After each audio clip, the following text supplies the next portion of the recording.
Russia will strengthen its Western front. Let me tell you that in the, not only in the late 90s, but also under Putin in the early 2000s, there was a lot of talk that Russia needed to dismantle the Western front, that more emphasis should be put on the southern borders of Russia, bordering on the Islamic world.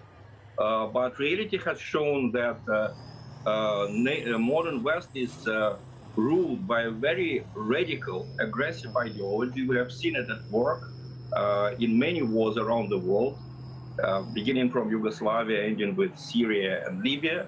So obviously, thank God, we didn't dismantle the Western Front, and we shall be strengthening it asymmetrically. We're not going to spend the same amount of money as NATO, because NATO, only the European allies of NATO spend 4 times more than Russia on their defense. Right. Certainly, we're not going to attack them, but we're going to have enough forces to dissuade them from attacking us. And Ukraine, the example of Ukraine, has shown that we're serious about it. Okay.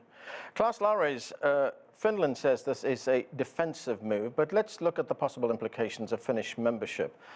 NATO will have a country right on Russia's border, which has a border with Russia, which is 800 miles long, 1,300 kilometers, which would enable the United States to position its troops, its missiles, its nuclear bombs right up along an 800-mile border. Will this keep the peace, or could it lead us down the path to World War III? Well, this is a symbolic move.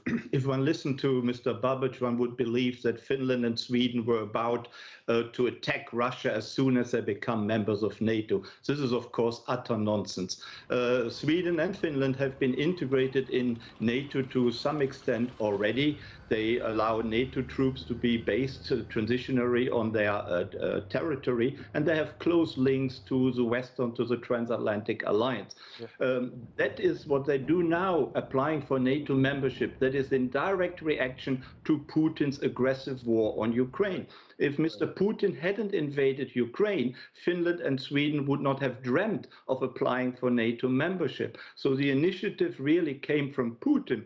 And that pushed Finland and Sweden into this direction. I don't think it will lead to World War III at all. I think nothing much will happen. Right. Putin knows that Finland and Sweden doesn't want to attack Russia. And the Finns and the Swedes will, of course, be very careful in their military posture and what they want to do. And we haven't heard whether or not the United States wants to base, let's say, nuclear weapons in Finland and Sweden. Personally, I very much doubt that that is the intention, but we haven't heard about it. Right, but the United States will be entitled to do that. I mean, I take your point about the Swedes and the Finns not wanting to attack Russia now or after membership in NATO, but the United States will be entitled to put its troops and its weapons right on the border with Russia, wouldn't they? Not without permission of Sweden and Finland. The NATO alliance doesn't mean that individual member states give up their sovereignty.